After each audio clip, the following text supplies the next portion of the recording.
The rain had been falling for hours, hard and unrelenting, turning the dirt outside into a swamp of muck and shadows. The storm howled across the plains, slapping against the warped wood of the cabin like fists demanding to be let inside. Inside, a single lantern flickered, its light struggling against the drafts that snuck in through the gaps in the walls. Samuel Hart, a cowboy known more for silence than company, sat at his small table with a tin cup of cold coffee. He wasn't a man who prayed often, nor one who welcomed visitors. But that night, as thunder rolled low across the horizon, he heard it a knock. Not the sharp, confident rap of a neighbor or ranch hand, but a timid, almost fragile sound. 3 slow taps, then nothing. Hart froze, his hand hovering near the revolver on the table. Out here, in the middle of nowhere, uninvited company rarely meant anything good. He stood, boots scraping the worn planks, and made his way to the door. The storm screamed louder when he opened it, lantern lights spilling out into the rain. At first, he thought the night was playing tricks on him. Then he saw her, a girl no older than 16, drenched to the bone. Her long black hair clung to her face, and her thin dress was plastered to her skin, offering no shield from the storm. She wavered on unsteady legs, eyes wide and hollow, as if she'd been walking for miles. And she was native Apache, if his guess was right. Hart's first instinct was to shut the door, not out of cruelty, but survival. Bringing an Apache onto his land was the kind of decision that didn't just affect a night, it could ignite a war. He'd seen it before. Settlers thought they were doing a kindness, and by dawn, whole towns burned for it. But the girl swayed, collapsing against the doorframe. Her lips trembled, whispering something he couldn't catch. Without thinking, Hart caught her before she hit the ground. Her skin was burning hot despite the cold rain. Fever, wounds, something worse. Damn it, he muttered under his breath. He was no saint, but he wasn't a man who could watch a child die on his doorstep either. Against every warning bell in his head, he pulled her inside. The cabin wasn't much, just a cot, a table, a stove, and shelves lined with meager supplies. He laid her on the cot, dripping water onto the wool blanket, and fetched a canteen. Tilting her head gently, he pressed the rim to her cracked lips. She drank greedily, coughing as the water slid down her throat, but her eyes fluttered open for the first time, locking on his. They were dark, wild eyes, filled with a terror he couldn't name. She whispered again, and this time, he caught it. One word, run. Hart stiffened, glancing toward the door as if shadows might already be gathering. But the storm raged too hard to see anything beyond the yard. He looked back down at her. She tried to rise, then winced and clutched her side. Blood seeped through the fabric of her dress, thin but steady. She wasn't just soaked from the storm, she'd been hurt badly. Hart pressed a hand over the wound, trying to stem it. His fingers came away red. The girl's breathing hitched, eyes darting toward the shuttered window, like something out there was hunting her. Who? Hart asked, voice low. Who's after you? But her strength was already gone. She slumped against the pillow, eyes closing, her chest rising shallowly. Hart cursed under his breath, reaching for the old medical kit he hadn't touched in years. His hands were rough, clumsy, but he did what he could, cleaned the wound with whiskey, stitched it shut with trembling fingers.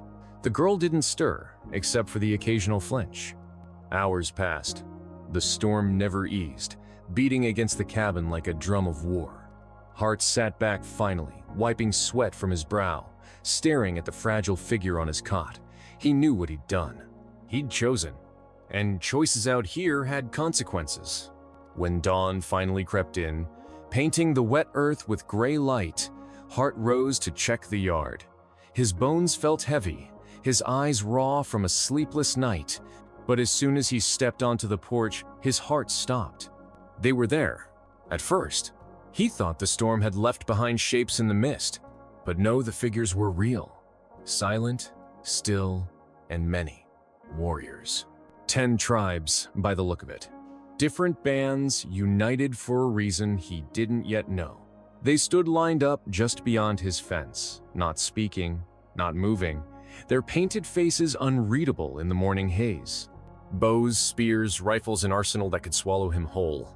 Hart swallowed hard, his hand brushing the revolver at his side. But even he knew the truth. No gun in the world could save him if they wanted him gone. Behind him, inside the cabin, the girl stirred, whispering again. Hart didn't hear the word this time. He didn't need to. The silence outside said enough. The storm had passed, but something far worse had arrived. Samuel Hart stood rooted to the porch, his breath fogging in the cool dawn air. The storm had left the earth soaked, puddles gleaming like mirrors across the yard. But all he could see were the rows of warriors standing motionless beyond his fence. Their silence was more terrifying than any war cry. 10 tribes, gathered together without a word, their faces painted in colors of blood, ash, and earth. It was not a chance meeting, it was a reckoning. Hart's hand rested on his revolver out of habit, but even he knew the futility of it. One man with a 6-shooter against hundreds was not a fight. It wasn't even suicide, it was dust before the wind. The cabin door creaked behind him. Hart turned sharply, almost hoping it was a dream, but it was her, the girl. She clutched the doorframe, pale and weak, but her dark eyes burned with urgency.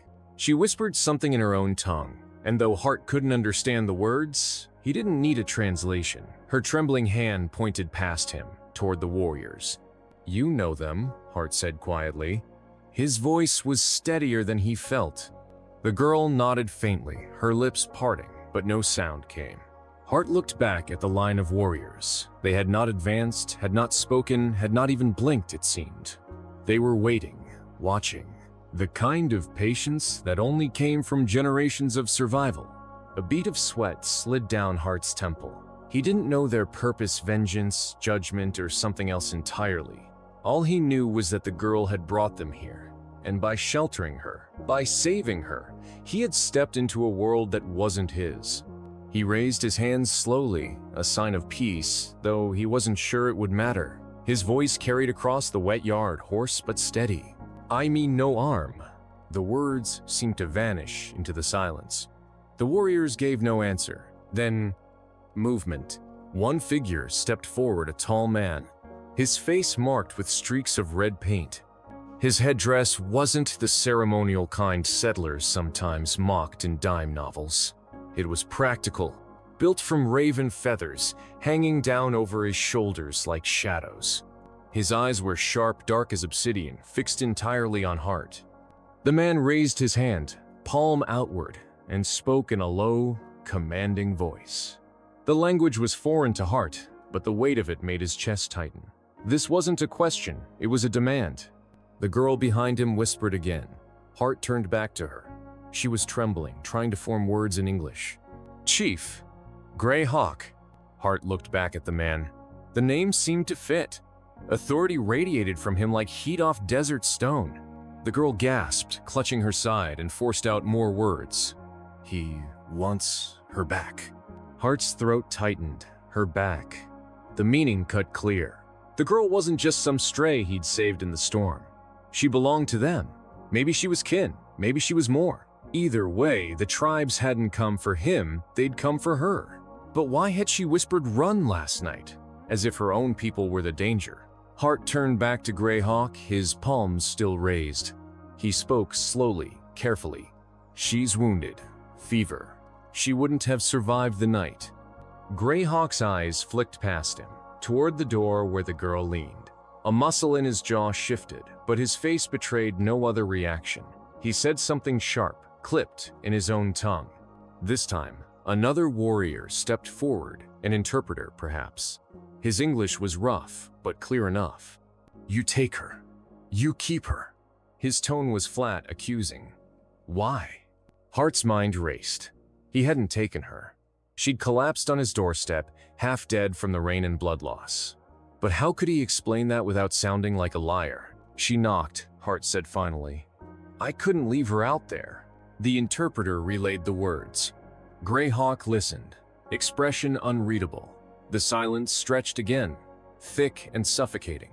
Then the girl spoke, her voice thin but urgent. Not safe. Not safe. She was shaking, her words barely audible. Hart knelt by her, gripping her shoulders gently. Not safe from who? He asked. Her eyes flicked toward the line of warriors, then back at him. And that look, it was enough to chill him. Hart rose slowly, his voice carried again. She doesn't want to go back. The words hung in the air like a gunshot. Greyhawk's expression hardened. Murmurs rippled through the warriors, soft but sharp, like rattlesnakes in the grass. The interpreter looked uneasy, shifting on his feet. The silence shattered when Greyhawk spoke again, his tone sharp as a blade. The interpreter's voice followed. She is ours. You have no right. Hart's jaw clenched. He was no stranger to conflict. He'd fought men over cattle, over cards, over spilled whiskey. But this was different. This wasn't about pride or money. This was about survival, about a choice that could set fire to the plains. He glanced at the girl again, pale and trembling. She whispered one last word, voice breaking. Please. Hart's chest tightened. He looked back at the endless line of warriors, weapons in hand, silence pressing down like a storm about to break. He was alone, one man against 10 tribes. He could give her up, and maybe they'd let him live. Or he could stand his ground and likely die before the sun was high. The choice loomed heavy, and in that moment, Samuel Hart felt the weight of history pressing on his shoulders. The dawn light stretched across the plains, catching on the faces of the warriors, turning their silence into something terrible and holy. The storm had ended, but its shadow still lingered. And Hart knew whatever happened next, the land itself would remember. The plains held their breath. The morning sun, still low, stretched shadows long across the wet ground. Samuel Hart stood in the silence, one hand resting at his side, the other still faintly raised, as though holding peace in the air by sheer will. Across the fence line, gathered warriors of 10 tribes stood like carved stone, their eyes never leaving him. Behind him, inside the cabin, the girl trembled against the doorframe, her whisper of pleas still echoing in his mind. Hart swallowed hard. He had seen danger before, but this was different. Fights in saloons ended with broken chairs and bruised egos. Cattle disputes ended with blood in the dirt and maybe a shallow grave. But this was something older, heavier. It wasn't just between men. It was between peoples, between histories carved into the land itself. Chief Greyhawk hadn't moved, his tall frame rooted like an ancient oak. His dark eyes flicked between Hart and the girl, and Hart could feel judgment in the stare. To the tribes, the choice was simple. Return her. To them, she was theirs, blood, kin, maybe something more. But Hart had heard the terror in her voice. Not safe. Please. He couldn't ignore that. Hart took a step forward, boots sinking into the soft, wet earth. He lowered his voice, speaking steady. If you want her back, you'll need to tell me why she ran. She's afraid, and she's not afraid of me. The interpreter relayed the words. Murmurs rippled through the warriors, sharper this time, like a wind cutting through tall grass. Some shifted their weight, some tightened their grips on spears and bows. But Greyhawk raised a hand, and silence fell again. He spoke slowly, deliberately. The interpreter's voice followed, quieter than before, as though even repeating the words carried danger. She is marked. She was chosen. She belongs to the spirits, not to you. Hart frowned. Chosen? Belongs to the spirits? He looked back at the girl, her pale face framed by damp black hair. Her eyes filled with tears as she shook her head weakly. She doesn't believe it, Hart said firmly. Whatever mark you speak of, it's not hers to carry if she doesn't choose it. The interpreter hesitated before relaying his words. When he did, the warrior stirred again, this time louder. One man slammed the butt of his spear into the earth. Another spat in the mud. Greyhawk's gaze burned through the noise. He answered in a tone that rumbled like thunder. The interpreter's voice shook. You defy the tribes. You defy the spirits. Do you wish death, Cowboy? Hart's jaw tightened. His hand hovered near his revolver, but he didn't draw it. Against so many, steel meant nothing. But words, they might still buy him time. I don't want death, Hart said evenly. I want truth. Why does she fear you? The interpreter paused, his eyes darting uneasily toward the chief. For a long moment, no answer came. Then, to Hart's surprise, the girl herself spoke. Her voice cracked but carried through the silence. They want me for sacrifice." The words hit Hart like a hammer. He turned sharply to her, searching her eyes, but all he saw there was the raw edge of terror. The interpreter looked shaken, but Greyhawk's face did not change. His voice rang out, low and powerful. The tribes answered with a chorus of murmurs, a sound like the wind rattling dry bones. Hart's blood ran cold. It was true then. She wasn't simply kin, wasn't a runaway. She had been chosen for something darker, something that would bind her to fire and smoke. His chest tightened. He looked at the girl again, fragile, trembling, clutching her side where the wound still bled beneath torn cloth. She had stumbled into his life by chance, by storm, but now the weight of her fate pressed against him. If he gave her back, she would be lost. If he kept her, war would ignite on his doorstep. He closed his eyes for a moment, drawing a slow breath. He remembered the years behind him, the loneliness of the plains, the empty nights by a fire with no one to share it, the quiet ache of a life lived in silence.